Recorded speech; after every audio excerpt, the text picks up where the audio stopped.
So yeah, as you can see, we're different characters now because these characters better illustrate what I'm gonna show. So, like I was saying, activating Instant Awakening can actually copy certain moves and make your character automatically do them again. So the moves that this works with are your ninja moves and your grounded combos, your ground attacks. So I guess what that kind of looks like is I'm just gonna press circle, and then I'm gonna use the right stick to Instant Awaken. So, oh, I'm sorry, not circle, attack, because you might not be using a PS3 controller. So if you notice when I attack, that's what that looks like, right? So if I attack and activate Instant Awakening, he immediately attacks again. Don't tilt.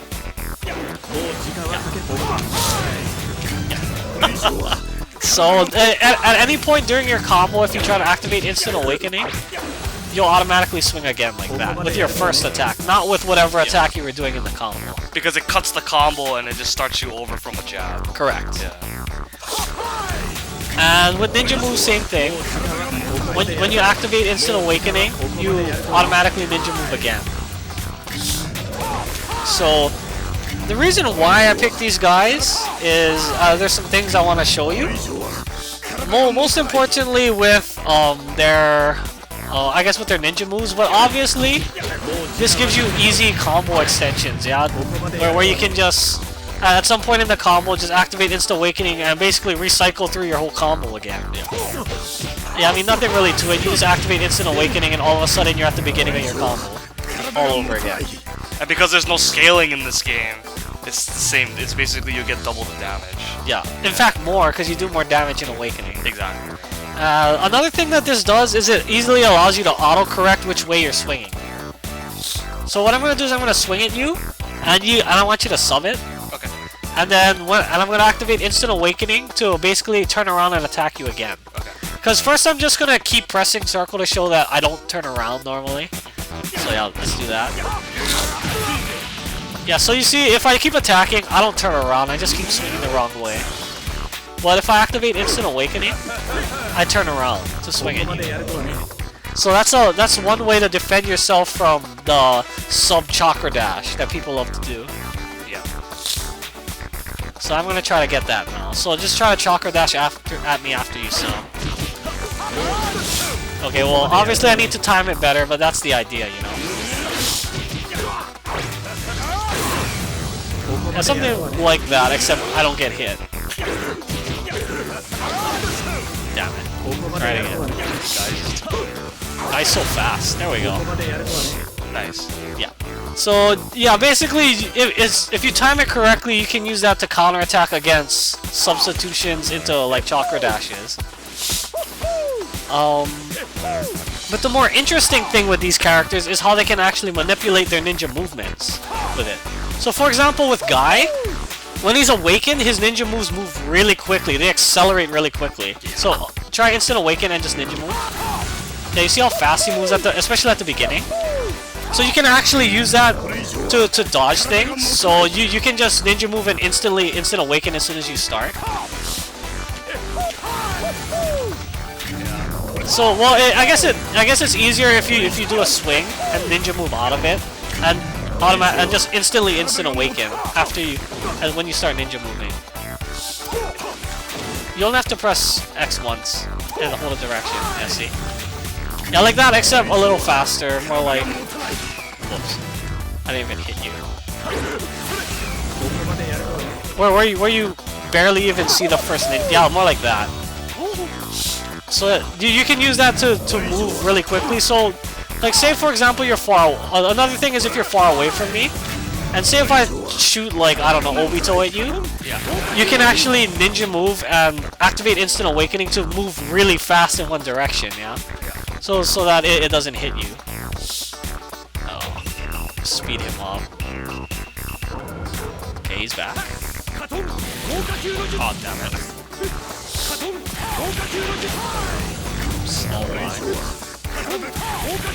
Oh yeah, that's right, I have to attack first to buffer. Well, you don't have to attack first, but yeah, that's an easier way to get it to buffer. Yeah, I have a harder time. But yeah, as you can see, he really accelerates, so with characters with those types of ninja movements, you can really use that to help augment your mobility. Another thing I wanted to show is that it actually gives you the next ninja movement in the sequence. Because in all directions except for backward, there's actually 2 different animations. Because backwards, I just do the same thing over and over, as you can see. Back away from me a little bit. Whereas if you go to the side, there's actually 2 different ones. You have the teleporting one and the normal one. Yep. So if I want, I can actually control which ones I get. With Minato, that's important because his initial ones, they're actually invincible. They have invincibility. They can go through things. But then there's that period where you're vulnerable on the second one, yeah? Yeah. But with this, you can actually get the first part twice. By basically instant awakening right when you start the second one, because then you'll instant awaken and go into the next ninja move, which is the first one again. With Guy, it doesn't matter so much because, you know, it's... yeah. But with Minato, it's important because you can help to abuse the invincibility. Whereas if you do it during the thing like that, you immediately pop out. Like that. Another interesting thing you can do is you can actually use your forward ninja move to move in any direction. So it doesn't actually do anything, but it's just kind of weird. So like say for example with Minato, his backwards ninja move never has the invincibility. Yeah.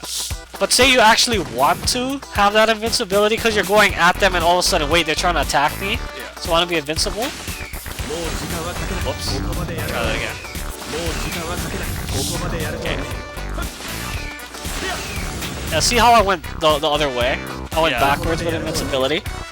Obviously you just do that by holding away from them while activating the instant awakening because it's going to do the forward ninja move again regardless because that's what you were doing before. It'll just holding the direction will have you face that. Yeah, it'll just let you go in that direction instead. Yeah. Very interesting. Yeah, so some neat tricks for especially Minato in particular. And can go into that more obviously if and when we get around to a Minato tutorial. So now I'm going to go back to character select to go to the next topic with instant awakenings. So now we're back and now I'm going to go into another thing where before we were talking about how you can basically replicate your ground moves by instant awakening, but you can also do that with certain air moves as well. And you do, obviously you can't instant awaken in the air like how we covered before. Yeah, but right before you, as you're landing, you can obviously instant awaken because, you know, you're coming into contact with the ground. So there are certain actions that you can do this with. Obviously all of them are air actions. You can do this with just regular jumping. So you can actually jump again with instant awakening like that.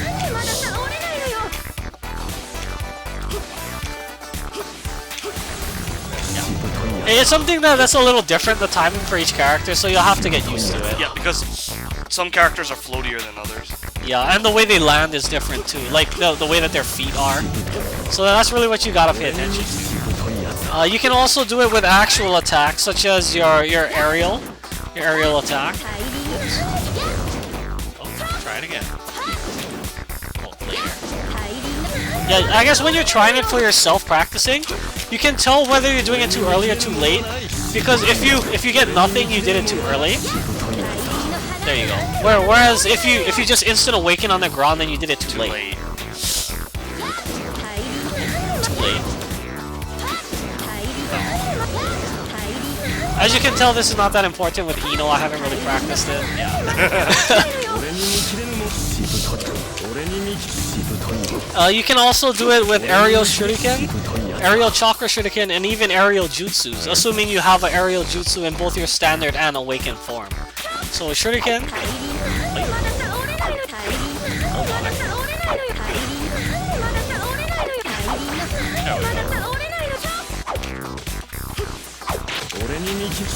Does it matter how high in the jump you do the shuriken?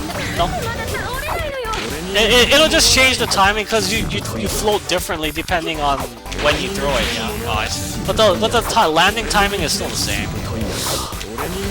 Yeah. So there's different muscle memories for whenever you do it in the jump part. Yeah, and you can also do it with chakra shuriken as well. As you can see, when I did it with chakra shuriken, it uses up 2 uses of chakra shuriken. Yep. And when you do the shuriken ones, you'll always jump at them and throw it. There's no way to move in a different direction. So you just have to be prepared for that. Yeah, well, it just has to be safe for you to do that when you do that. Oh yeah, you can do it with air chakra shuriken, and it does cost double. And you can also do it with air jutsus. Air jutsus, it usually only works if you do the jutsu very low to the ground. So the easiest way to do that is ninja move. And as you can see, the second jutsu actually doesn't cost anything. It's free! So obviously for Ino it's not that useful, because you know, yeah, that was really slow as you saw. Oh, Neji's is hard. No, just ninja move. Oh.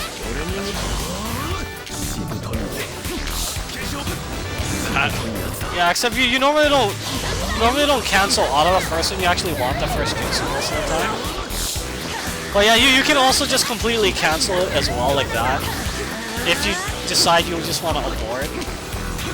Like, oh, that's so funny looking.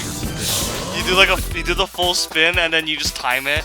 So then you do the double. Yeah. Spins again. Yeah, because with Neji, it really depends on how close your feet are to the ground. Because if you do it low enough, you can actually cancel at any point during the spin, except for the end part where he goes up.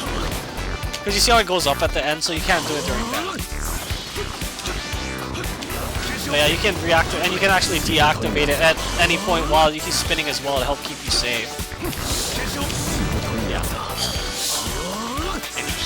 But yeah, as you can see with Ino, there's not that much uses for it because, you know, it's so slow.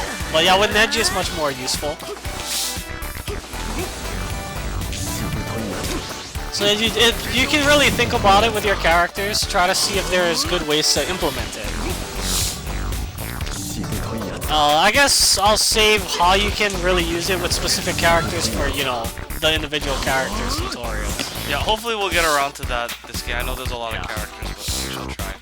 Okay, so I guess with that, I'll kind of just roll into wrapping it up with a little bit of Instant Awakening versus, you know, non-Instant Awakening characters. What's the deal?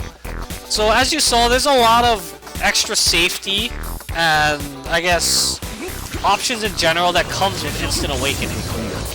So obviously that's a huge plus for people that have Instant Awakening. Instant Awakening also more or less has no drawbacks for using it.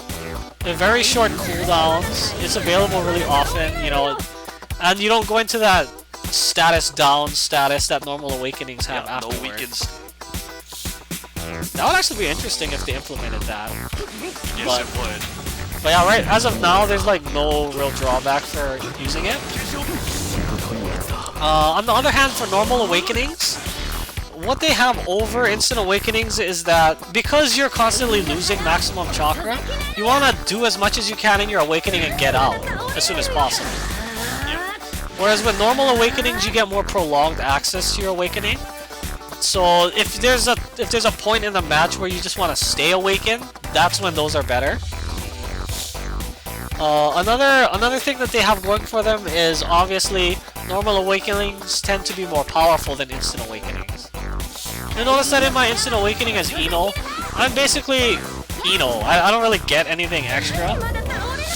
And with Neji, he has the little chakra drain thing when he attacks you. But other than that, he's basically just Neji, you know. Whereas some other characters, they turn into big monsters, or you know, they summon things, stuff like that. Yeah, or their attacks actually change. Yeah. And then let's see, another pro for having a normal Awakening is that you actually get a free chakra refill when you hit your Awakening life. Oh yeah. That's right. So I'm not gonna bother showing that because that was in the previous games, right? Yeah, that was in all the previous games. But yeah, basically when you get reduced down low enough where you can actually awaken, your chakra goes back to full, like magic. Yeah. Giving you that comeback factor. Yeah, it's a nice gift from the game. Yeah. And lastly, there's at least one technique that cannot be done with Instant Awakening characters because it involves the Awakening animation itself. So there are some things that normal Awakening characters can do that Instant Awakening characters can't do. I'm not gonna go into that now, that'll be in a later video. But for now, just trust me when I say that there is at least one thing that normal characters can do that Instant Awakening characters cannot. Alright. Okay, so that's basically it for our Instant Awakening tutorial. I hope you liked it, and I hope you'll come back for the next one.